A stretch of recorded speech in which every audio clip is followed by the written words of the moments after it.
rītu, saka saule, laburī, tu saka vējš. Vau, Barbara, tas bija tiešām fantastiski.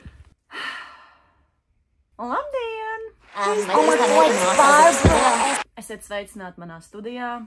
Šeit taps Latvijas šovbiznesa vēsture. Es nezinu, kā būs ar skaņu šajā video, jo man nav mikrofona. Šis ir vienkārši uzskats materiāls. Man liekas, viņš ir jātur mazliet zemāk. Es varētu viņu šādi turēt visu video. Pietiek ar labu kameru. Pietiek ar deksmi. Sākt kaut ko filmēt. Nav vajadzīga laba tehnika.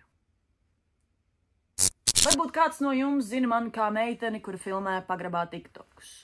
Varbūt kāds no jums zina mani kā meiteni, kur ir filmējusies augstās zupas video. Man principā ir bijis ar visu Lietuvu. Un varbūt kāds no jums zina mani kā meiteni no kaut kādiem mēdījiem.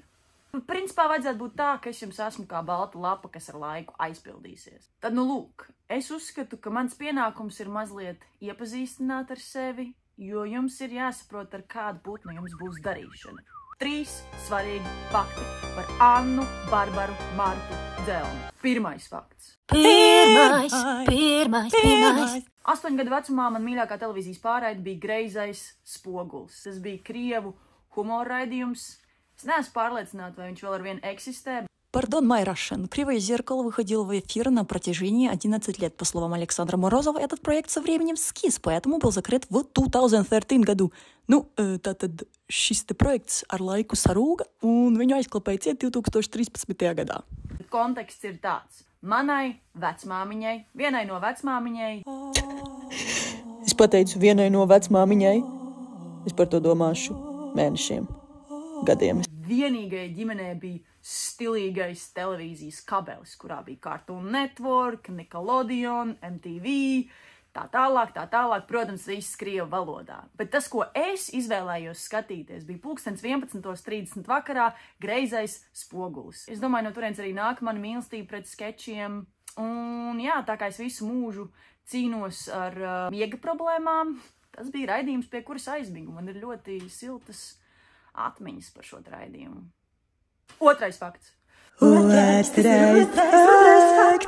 Kad man ir skumji, kad man ir nepieciešama motivācija, kad es jūtu, ka visi striķi manā dzīvē trūkst, es klausos vidusskolas mūziku dziesmas. Pirmā daļa, otrā daļa, trešā daļa, es nediskriminēju.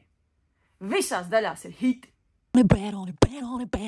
I wanna make it right, that is the way. To tell my life around today is the day. Trešais fakts. Nu, es esmu tāds mazliet snobs, ja? Viens no maniem hobijiem. Man nepatīk tur kaut kāda cilvēka ārā staigā. Es vairs negribu neko filmēt. Jo mans hobijs ir lasīt visādas intelektuālas grāmatas par visdažādākajām tematikām. Ko es daru brīvajā laikā? Paldies, ka pajautāji. Es lasu grāmatas 3 reizēs, ja man ir uzmanības problēmas. Un tas ir espresso toniks. Šī grāmata pagaidām lasās vislabāk. Un vismaz 30% no tām grāmatām es nesaprotu, bet es tāpat viņas izlasu. Un tad es šo informāciju izmantoju, lai sarunās ar cilvēkiem es izklausītos gudrāk. Es zinu labāk par tevi. Es ceru, ka jūs mazliet iebraucāt tajā, kāds cilvēks es esmu. Es tik ļoti priecājos par sevi un fanoju par sevi, ka es izdomāju, ka man būs vēl viens segments sevis iepazīstināšanai, un tie ir mani iPhone noti. Ļoti daudz ko var pateikt pēc cilvēka pierakstiem telefonā. Pēdējā mēneša laikā man ir tapuši lūk šādi ieraksti. Es izdrukāju, jo es filmēju ar savu telefonu. Meitene ar spilgti sarkanām zeķēm.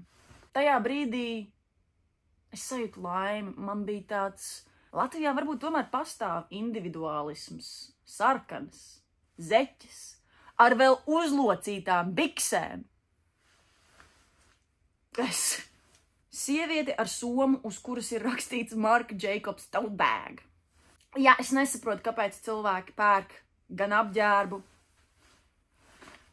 gan aksesuārus ar zīmolu nosaukumiem. Nu, es tā kā saprotu, kur slēpjās tā būtība. Tad tu saproti vai tu nesaproti? Bet izstās tik sasodīti bezgaumīgi. Pļurdaks cukuriņš. Sabiedriskajā transportā bieži vien var dzirdēt visādas interesantas sarunas. Es bieži vien saku, ka jauniem režisoriem, aktieriem ir jāpatērē sabiedriskais transports, jo tur ir dzīve, tur top scenāriji. Tā ir filma. Tā nav dzīve, tas ir kino. Tas ir kino, tā nav dzīve. Tā nav dzīve, tas ir kino. Mīlestības fondānu. Vēl šķībāk. Kaut kad es braucu no universitātes 15. trolejbusā, un man blakus apsēdās čalīši vecumā ap, 14 gadiem, un viens no viņiem stāstīja, ka viņam skolā jaunajā klasē ir dota iesauka pļurdaks cukuriņš. Pļurdaks, tāpēc, ka viņam vajadzēja stundas laikā kakāt, un disgusting boys! Un cukuriņš, tāpēc, ka viņam garšo saldumi. Kāpēc visiem pēkšņi patīk Addison Rae?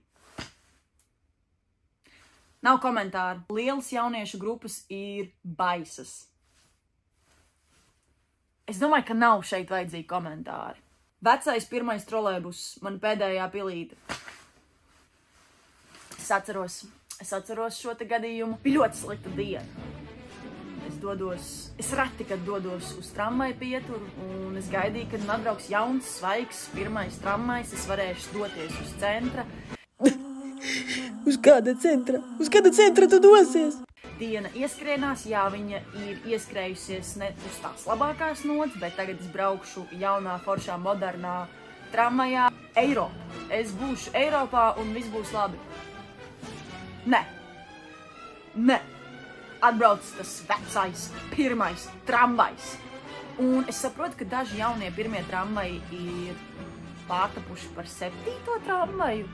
Un tāpēc ir samazināts, tāpēc arī ir veci pirmie tramvaji. Kas tas ir? Ja tu modernizē, tad modernizē visu!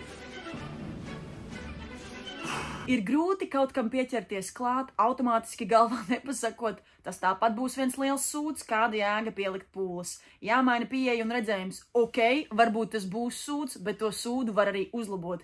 Ir jāļauj sev kļūdīties. Visam nav uzreiz jābūt perfektam. Viedi vārdi. Kā vispār uzreiz viss var būt perfekts? Tas ir tikai tagad, ja tu esi ģēnijs. Un es esmu ģēnijs. Un noslēdzošais citāts. Nav nekas seksīgāks par cilvēku, kurš ir inteliģents, pieklājīgs, talantīgs, bet pazemīgs. Humble tā laikam būs, jā, pazemīgs.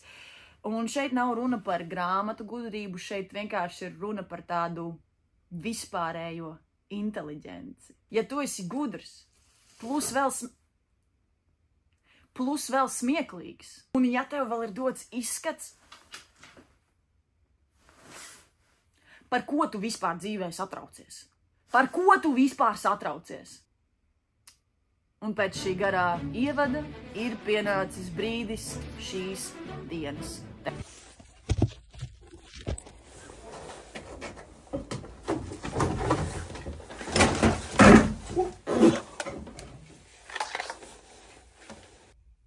Turpinājums sekos, tikās!